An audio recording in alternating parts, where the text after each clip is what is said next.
Mesdames, Messieurs, bonsoir et bienvenue à cette nouvelle édition de 20h sur Camnews 24 et IDFM 103 émettant depuis Garoua. À la une de l'actualité, promotion de la science et de l'innovation, la 8e édition des journées d'excellence s'est tenue à Garoua et a rassemblé chercheurs et acteurs de l'innovation au Nord. Cette célébration a permis de mettre en lumière les projets promoteurs pour le développement local. Santé maternelle et infantile, le Cameroun lance son plan stratégique national. Cette opération vise à améliorer la santé procréative, maternelle, infantile et nutritionnelle sur une période définie. Voilà pour la vitrine de ce 20h. Mesdames, Messieurs, une fois de plus, bienvenue dans ce 20h. Vous êtes sur Camnews 24 et ITFM 103, émettant depuis Garoua. Promotion de la science et de l'innovation dans une ambiance festive. La 8e édition des Journées d'excellence a rassemblé chercheurs et acteurs de l'innovation au Nord, mettant en lumière des projets promoteurs pour le développement local. Des prix ont été décernés pour récompenser les contributions exceptionnelles à la recherche scientifique. Plus de détails avec Zaïdou Amadou. Dans une ambiance conviviale et festive, la 8e édition des Journées d'excellence de la recherche scientifique et de l'innovation du Nord s'est achevée avec succès. Un événement qui a rassemblé des chercheurs venus des 4 coins du pays, illustrant ainsi la richesse et la diversité de l'intellect national. Sous l'égide du MINRESI, 6 instituts supérieurs ont pris part à cette célébration, réunissant 95 chercheurs institutionnels et 63 chercheurs indépendants. Ensemble, ils ont partagé leurs travaux et leurs idées pour contribuer à l'épanouissement du Nord. La cérémonie a été marquée par la présence de personnalités éminentes, dont le maire de la ville de Garoua et le gouverneur de la région du Nord. Leur soutien témoigne de l'importance accordée à la recherche et à l'innovation comme levier essentiel pour le développement régional. Au cours de cette rencontre, plusieurs prix ont été décernés aux méritants. Meilleur personnel du centre régional, meilleur chercheur de la région du Nord, meilleur projet en recherche et innovation, ainsi que le prix de l'innovation féminine. Ces distinctions mettent en lumière les efforts déployés par les acteurs locaux pour faire avancer la science et la technologie dans la région du Nord. Les exposants ont présenté des projets innovants dans divers domaines tels que l'agroalimentaire, la médecine, la pharmacopée traditionnelle, l'artisanat et la technologie. Ces initiatives sont autant d'exemples concrets qui valorisent le développement local et répondent aux besoins spécifiques de la région du Nord. Je voudrais en cela vous encourager parce que nous sommes aujourd'hui très attentifs à la médecine asiatique. Elle n'est que le résultat de la recherche de ceux-là qui croient en leur capacité. La médecine traditionnelle n'a pas besoin d'éliminer la vie. Elle a pour objectif de la soulager dans le sens de découvrir ce que Dieu a caché au milieu des écorces et des herbes. Nous sommes très satisfaits au bout de ces 2 journées. C'était pour une synergie d'action entre les chercheurs institutionnels et les chercheurs indépendants. Ensuite, nous avons eu ces 2 journées où nous avons eu 63 chercheurs indépendants qui ont participé à cette 8e édition.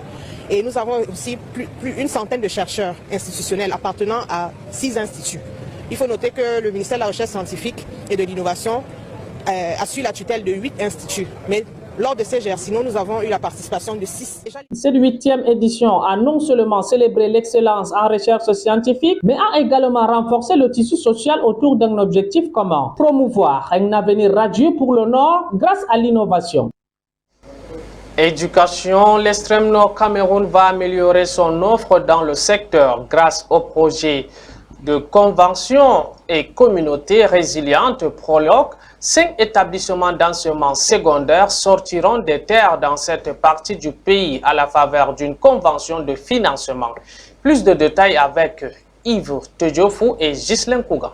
Un peuple bien éduqué est une richesse que l'on gagne. Cet adage sonne aux oreilles des populations de la région de l'extrême nord comme le sifflement du vent dans le désert. C'est qu'il n'est quasiment pas logique de parler d'éducation dans cette région et à plus forte raison de qualité de celle-ci. C'est dans cette veine que le projet Gouvernance locale et communauté résiliente Prologue s'inscrit dans le but, justement, de contribuer à la réduction de ce déficit CRIAD. Pour ce faire, une convention de financement a vu le jour le 19 mars 2025 entre le projet et les communautés résilientes de la région de l'extrême nord, représentées par le conseil régional sous le contrôle du ministère de la décentralisation et du développement local. Ce financement va servir à donner un léger coup de pouce à l'éducation dans cette zone à travers la création de 5 établissements d'enseignement secondaire qui seront remis clé en main aux autorités locales dans le cadre de la réalisation des projets de développement locaux dans le domaine de l'éducation. Cette initiative rend compte de l'intérêt manifesté par le Conseil régional de l'extrême nord, soucieux de l'avenir et de la formation éducative des citoyens de sa zone de compétence. En priorité, des projets mis en avant dont le financement est assuré par le Prologue à hauteur de 3 milliards de francs CFA. Pour sa première phase se trouve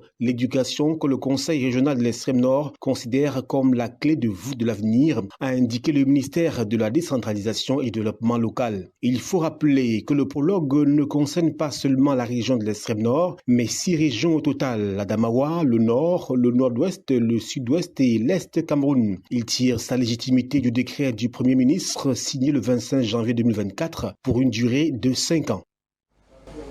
Parlons à présent de la santé maternelle et infantile. Nous vous l'avions annoncé en titre. Le Cameroun lance son plan stratégique national. Cette feuille de route vise l'amélioration de la santé procréative, maternelle, infantile et nutritionnelle sur la période 2025-2030.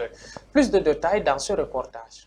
La santé maternelle, infantile et nutritionnelle fait partie intégrante des objectifs de développement durable ODD, notamment l'ODD 3, qui s'attelle à la santé et au bien-être de tous à travers une prise en charge nettement améliorative de la santé procréative, maternelle et infantile, en réduisant significativement les principales maladies mentales, environnementales et transmissibles ou non transmissibles. C'est ainsi que le Cameroun a élaboré, avec le concours du Centre africain de contrôle et de prévention des maladies, et de ses partenaires, son plan stratégique national pour l'amélioration de la santé maternelle, infantile et nutritionnelle sur la période 2025-2030. Lancé le 13 mars 2025, ce plan s'inscrit en droite ligne des efforts généraux fournis pour atteindre les objectifs de développement durable. Cette boussole insiste sur la couverture santé universelle à travers le chèque santé, la gratuité du traitement du paludisme chez les enfants âgés de moins de 5 ans et l'accès aux soins de santé reproductive pour les adolescents, les jeunes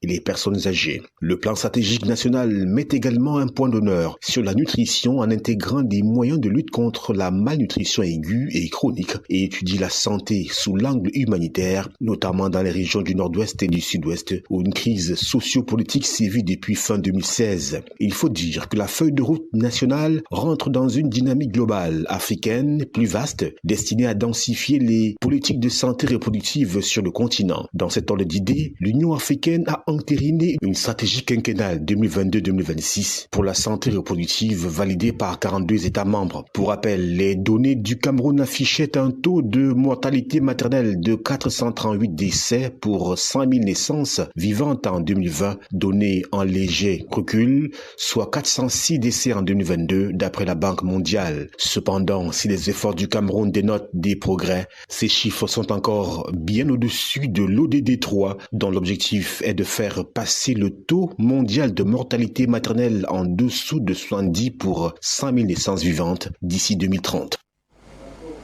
Solidarité à présent, du nouveau souffle à Dembo dans le département de la Benue, région du Nord Cameroun, avec la distribution de denrées alimentaires pour soutenir les familles vulnérables. Une initiative qui marque l'engagement collectif pour lutter contre la pauvreté et renforcer la solidarité au sein de la communauté. Reportage. Au cœur du département de la Benue, dans la commune de Dembo, un acte de générosité remarquable a eu lieu. Orchestré par la sénatrice Dijatou Oumarou, cette initiative vise à atténuer les effets dévastateurs de la pauvreté chronique et de la famine qui touche des familles vulnérables. Ces jours-là, des denrées alimentaires ont été remises aux familles démunies, un geste symbolique qui témoigne d'un engagement profond envers le bien-être de la communauté. Les femmes regroupées au sein d'associations et GIC féminins ont particulièrement été mises à l'honneur lors de cette cérémonie. Chacune d'elles a bénéficié d'une aide précieuse qui inclut des céréales, du maïs ainsi que du matériel agricole. Quand il s'agit d'aide de la femme, de l'agriculture. Qui dit mieux? Personne. Donc voici les raisons qui nous ont poussés. Et comme j'ai expliqué tout à l'heure, le maire a dit qu'il a signé un contrat de confiance avec ces femmes.